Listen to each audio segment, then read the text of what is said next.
인베스티지랩은 어제 공식적으로 매도가 되었다. 어제 상한가 가면서 매도가 되었고, 그러면 이제 종목이 줄어들었어요. 제가 종목의 원리를 항상 말씀을 드리니까 이 원리를 여러분 것으로 하고, 이 기준과 원칙에 대해서는 제가 특강을 한번 준비를 하고, 우선 오늘 제가 관심 종목 1순위로 가져온 것은 원픽은 시프트업이라고 하는 종목입니다. 시프트업은 이 종목은 기본적으로 실적이 뒷받침이 되는 종목이에요. 게임 업체인데 요즘 게임 업체가 좀 어렵다 이런 말도 있지만 시프트업은 그렇게 등록된 지 오래된 기업은 아니에요. 주봉이나 월봉을 놓고 보면 오래되진 않았죠.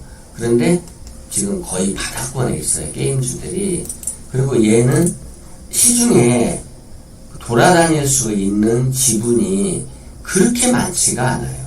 이 종목은 전체 발행 주식수가 5,800만 주 정도 되는데 지금 유동 주식수가 3,200만 주라고 나오네요. 그런데 여기 보시면 물론 이게 유동이 될 수는 있지만 실질적인 유동 주식수는 그리 많지 않아요. 물론 여기 나와 있는 내용들은 전부 다 유동 주식수에 포함이 되어 있는 거예요. 포함이 되어 있지만 실제로 이런 주식들이 갑자기 시장에 나오기는 그리 많지 않다는 거죠. 그래서 시프트업 같은 종목들은 실적이 뒷받침이 되고 있다. 보면 실적이 한 번도 줄어든 적이 없죠. 시프트업을 보면 661억, 매출액이 1686억, 2241억, 올해도 예상 매출액이 2964억, 그리고 영업이익도 183억, 1111억, 1527억, 1900억. 그러면 우리가 이제 일반적으로 성장성이라고 하는 것에 가장 알기 쉬운 바로미터가 매출액 증가율이죠. 매출액 증가하네. 그러면 얘는 어떻다? 성장하고 있네. 영업이익 증가하네. 그러면 얘는 어떻다? 수익성도 괜찮네죠. 그죠? 그 다음에 여기 보면 ROA가 지금 올해 19% 정도 예상을 하고 있고 ROE도 20% 정도. 이런 걸 놓고 본다면 지금 실적이 견조한 기업이다. 그런데 주봉이나 월봉을 봤더니 주가는 가장 낮은 수준에 있다. 그런 거죠. 그러면 실적은 갈수록 좋아지는데 주가는 낮다. 그러면 이게 이제 아무래도 신규 등록할 때에 시장의 기대를 많이 받았다. 이런 것을 알 수가 있죠. 근데 우리가 관심 있게 보는 것은 이거죠. 물이 고인 데가 바닥입니다. 이렇게 말씀을 드리거든요. 물 고인 데가 바닥입니다. 라고 했는데 물 고인 데서 지금 이거는 다이버전스가 나온 거예요. 다이버전스 쌍바닥이 나온 상태에서 여기에서 슈팅이 한 번 있었어요. 또 여기도 슈팅이 거래량이 일단 늘어났죠. 그러면 이제 제가 여러분들에게 드리는 것 중에 하나가 물이 고이는 바닥에서, 물이 고이는 바닥이에요. 시작이죠. 물이 고이는 바닥에서 주가가 오르면서 거래량도 올라간다. 그리고 지표도 올라간다. 그러면 이게 추세 3박자가 된다는 거죠. 그러면 거래량 증가하고 주가 오르고 거래량 증가하고 지표도 함께 올라가면 얘는 시동이 걸렸다. 바닥에서 추세 3박자가 맞다. 이렇게 해서 이 종목을 관심 있게 볼 수가 있고, 물론 시프트뿐 아니라 W게임즈 같은 것도 볼 수가 있어요. 어제 양봉이 하나 나왔는데 지금 힌지가 발생해 있는 상태죠. 이런 걸 우리가 힌지라고 해요. 그러면 힌지가 발생했으니까 제가 W게임즈는 살 때마다 수익을 봤다. 그래서 저라면 W게임즈 매집하겠다 이렇게 말씀을 드렸는데 W게임즈의 단점은 아직 거래량이 안 터졌다는 거예요. 쉽게 말하면 시동이 안 걸린 거예요. 그러면 저 같은 사람은 내가 W게임즈에 대해서 W게임즈가 상장하기 전부터 장외기업에서부터 투자를 해왔기 때문에 W게임즈에 잘한단 말이에요. 그러니까 나 같은 사람은 이거 사가지고 일단 버티면 또 돈이 되네? 이렇게 생각을 하고 버틸 수가 있는데 여러분들은 저와 같은 그런 경험을 안 가지시고 있는 분들도 있기 때문에 이걸 얼마나 기다려야 될지가 불안한 거죠. 그래서 이제 그런 분들을 위해서 거래량이 좀 증가한 것을 해드리는 거예요. 이거는 제가 뭐라고 말씀드리냐면 시동이 걸렸다라는 거예요. W게임즈는 똑같이 게임주인데 W게임즈는 시동이 안 걸렸어. 거래량이 증가가 안 됐어요. 그럼 얘는 시동이 안 걸렸지만 결국 바닥이다. 이렇게 저는 생각하는 것이고, 그러면 나는 기다릴 수 있다는 거예요. 뭐 10년 계획을 하고 있는데 1년을 못 기다리겠습니까? 2년을 못 기다리겠습니까? 기다릴 수 있어요. 그런데 여러분들은 기다리기가 어렵잖아. 그런데 기다릴 수 있어. 왜? 이 방송이 무료 방송이잖아요. 10년 동안 내가 공짜로 해준다는 거잖아. 그럼 이광희 대표가 공짜인데 돈 안 드는데 믿고 따라가 보죠. 그러면 기다릴 수 있지. 아, 이광희 대표가 기다린다니까 나도 한번 기다려보지. 할 수 있단 말이야. 근데 그게 말처럼 쉽지 않아요. 안다고 해서 다 돈 버는 것도 아니에요. 그렇죠? 왜냐면 W게임즈는 언제 올라갈지를 몰라. 일주일 내에 안 올라가. 근데 날마다 올라가는 종목들이 생기거든요. 상한가 가는 종목도 생기고. 우리 인벤티지랩도 조금 갖고 있다가 갑자기 상한가 가잖아요. 어떤 때 간단 말이에요. 그런데 그거를 가기 전날 딱 알려주면 안 돼요. 이렇게 말씀하실 수 있는데 그걸 못 맞춘다는 거예요. 사람은 못 맞추는 거예요. 그것을 맞추려고 노력하죠. 많이 노력을 합니다. 뉴스도 보고 차트 지표도 보고 노력을 하지만 맞출 수 없는 거예요. 그런데 일관된 기준을 가지고 하다 보면 잡혀. 그래서 제가 여러분들에게 분할 매매를 권하죠. 일단 절반은 무조건 산다.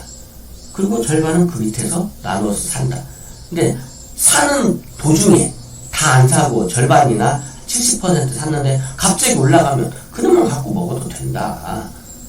이렇게 말씀을 드리는 거고, 팔 때도 한 방에 다 파는 것보다 절반은 무조건 팔고 나머지 절반은 자기가 그 위에서 판다. 어떤 기준이냐?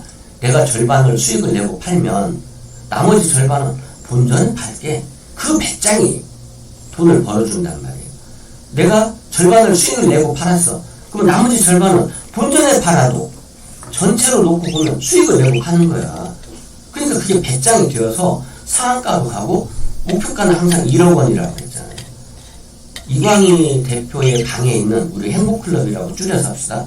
행복클럽의 목표가는 항상 1억 원이에요. 내 주식은 1억 원까지 간다. 그런 배짱이 있어야 대박을 잡지. 그런데 그러한 배짱을 위해서 우리가 트레이딩을 해주는 거예요. 예를 들면 레인보우 로보틱스 들고 가보셔라. 어차피 로봇 시대가 될 거 아니냐.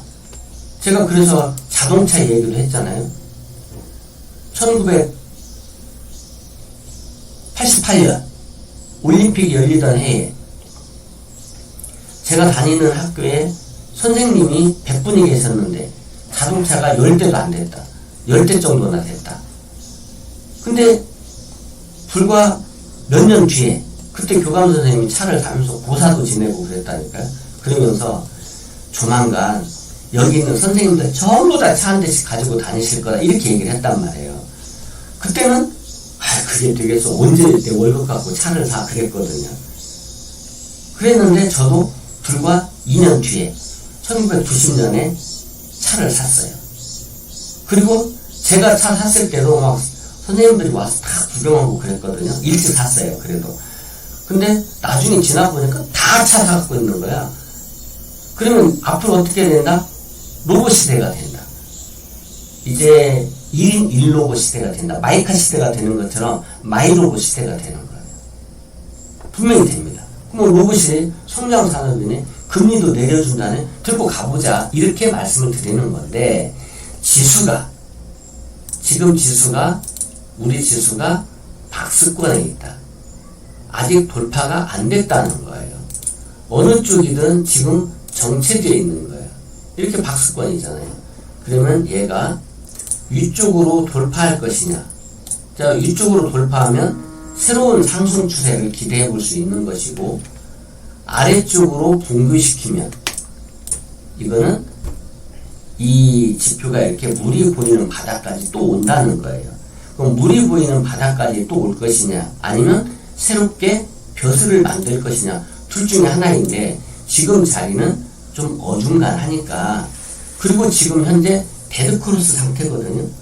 데드크로스 상태가 유지가 되고 있으니 좀 보수적으로 하자, 이렇게 말씀을 드리는 거예요. 근데 종목별로는 해도 되죠. 그러면 이제 보세요. 인벤티지에 올라간 거 보이시죠? 여기서 꽁돈 아니에요, 꽁돈. 우리 원리대로 이게 제 책에 써 있어요. 이게 그냥 내가 운으로 드리는 것이 아니라 지금부터 12년 전에 썼던 책에 이 기법을 다 써놨다고.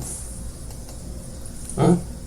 이 자리에서 여기까지 오게 되면 여기까지는 꽁돈이 붙어있다 이 말이에요. 꽁돈. 그것도 이게 내가 뭐라고 써놨냐면 장이 시작하고 나서 30분 이내에 오는 것을 사라고 그랬거든요. 30분 넘어가면 사지 마라. 30분 이내. 왜냐면 이게 이제 30분 분봉이 이게 이제 원리야. 30분 분봉이잖아. 이게 30분 분봉인데 이제 보세요. 그럼 어떻게 된다? 30분 분봉이 여기가 꼭지잖아. 여기 꼭지잖아. 꼭지에서 요 꼭지에서 첫 번째 내려오는 놈은 여기를 또 간다. 근데 이제 30분 지나고 보니까 어떻게 됐어? 왔다 갔잖아요. 또 내려오면 또 사냐? 안 산다는 거야. 자, 원리를 잘 이해하신 분은 2번을 눌러주세요. 그러니까 저는 이게 초등학교 3학년도 알 수 있는 원리 아닙니까? 그림 아닙니까? 요 빨간색 벼슬이 있는 그림에서 이 그림 봐. 뭐 요즘 초등학생들 도형도 배우고 다 배우는데 이 그림에서 이게 여기가 여기야. 첫 번째 내려오는 놈은 여기 또 간다? 그러니까 1원 떨어지면 1원 먹을 거 있고 100원 떨어지면 100원 먹을 거 있고 200원 떨어지면 200원 먹을 거 있으니까 자기 먹을 만큼 찾아서 먹으라는 거예요. 이해되신 분은 2번 눌러보세요. 자기 먹을 것은 자기가 찾아. 아, 나는 100원 너무 작아. 이빨새 끼고 그러면 먹을 게 없어. 그럼 안 하는 것이고. 아, 100원이면 어디야? 먹어야지. 그럼 하는 것이고. 그리고 기준도 알려주잖아요. 1분봉을 보고 어디에서 물고였을 때. 이거 물고 있잖아, 물. 1분봉 보고 물고였을 때 하시면 된다 이런 얘기야. 그리고 물고인 데서도 그냥 하지 말고 흰지 나왔을 때. 그러니까 이거를 정확히 물고인 데서 흰지를 여러분들이 찾아보시면 여기서 흰지가 나오잖아요. 여기서. 그러면 여기서 나오잖아요. 여기 양봉 하나 보고 사버려. 되게 재밌는 거야. 이게 얼마나 재밌는 게임이냐고. 고스톱보다 재밌어요. 도박할 필요가 없어. 엄청 재밌는 게임이야. 트레이딩이. 그런데 진짜 대박은 트레이딩으로 내지 말고 이 트레이딩으로 우리 마음에 매매의 욕구라든지 좀 성급한 거, 막 빨리빨리 해보고 싶은 거, 이런 욕구를 채워주면서 내가 가지는 기준이 맞는지, 확률은 얼마나 되는지, 그리고 이것이 진짜 돈이 될 건지, 이런 것을 검증하고, 입증하고, 시장을 타진해보고, 우리가 주식시장에는요, 진짜 우리가 모르는 숨은 고수들이 많아요. 우리 옛날에 저도 무협지계나 봤는데 무협지 보면 엄청 센 놈인 줄 알았더니 나중에 보면 어마어마한 고수가 나타나고 그 고수가 센 사람인 줄 알았더니 300년 전에 장문인이 나타나고 500년 전에 무인 비급이 나타나서 뭐, 그런 얘기들이 나오는 것처럼 수많은 고수들이 있어요. 그러면 우리가 이런 트레이딩이라고 하는 것은요, 누군가 모르는 사람하고 싸우는 것과 같아요. 누군지 몰라요. 거기에는 뭐 무슨 격투기 선수도 있을 수 있고 태권도 선수도 있을 수 있고 해병대나 특공대 출신도 있을 수 있고 있잖아요. 근데 일단 우리는 상대를 모르지만 버텨보는 거잖아. 그럼 어떻게 해봐야 되겠어? 일단 한번 몸을 부딪혀 봐야지. 어깨를 한번 밀어봐야 될 거 아닙니까? 어깨를 탁 밀었어. 그랬더니 상대가 막 비실비실해. 그럼 내가 이길 것 같아. 그러면 막 눈 불아르면 한번 해보는 거지. 근데 탁 밀었더니 태산같이 끄떡도 안 해. 그럼 어떻게 해야 되겠어? 좀 조심하면서 삽시다. 그리고 빨리 도망가야지. 그게 싸움의 기술 아닙니까? 싸움의 최고의 기술은 36개 주랭랑 아닙니까? 그렇게 하는 거야, 주식도. 그러니까 내가 이길 수 있는지를 내가 타진하면서 하는 거지. 그것을 이길 수 있는 기준을 만들어가는 것이 우리 일이에요. 그래서 제가 여러분들에게 좋은 특강을 준비하겠다 이렇게 말씀을 드리고, 오늘 원픽 공략주는 시프트업입니다. 게임주인데 이거 한번 보시고, 그 다음에 이제 우리 원리니까 설명해 드릴게요. 시프트업은 어떤 자리입니까? 매수 1자리. 매수 1자리고, 물이 고인 바닥에서 첫 번째 슈팅이 나고